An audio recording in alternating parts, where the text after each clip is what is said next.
भाई देखो, बहुत खूबसूरत है भाई। आयशा देखेगी तो बहुत खुश होगी भाई। ठीक है। अरे तुम दोनों को अपने काम पर नहीं जाना क्या? आज तो हम दोनों की छुट्टी है, वहाँ दूसरा काम चल रहा है। तो क्या सेलिंग क्लब जा रहे हो? मेरी भी छुट्टी है। क्यों ना फिर उसी जगह जाए जहाँ पिछली बार गए थे। बिल्कुल। उज़ैर, क्या मेरे भाई का स्विमिंग करने का मूड है?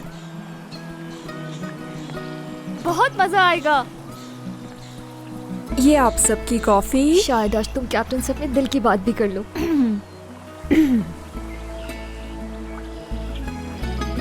क्या बात है। एंजॉय करो।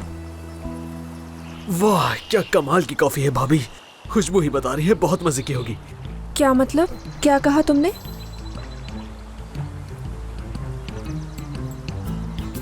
नहीं, मैंने ऐसा तो कुछ भी नहीं कहा। वो बस कॉफी पी के घर की याद आ गई थी, इसीलिए। घर जैसा माहौल लग रहा है तो इसीलिए ज़बान से निकल गया।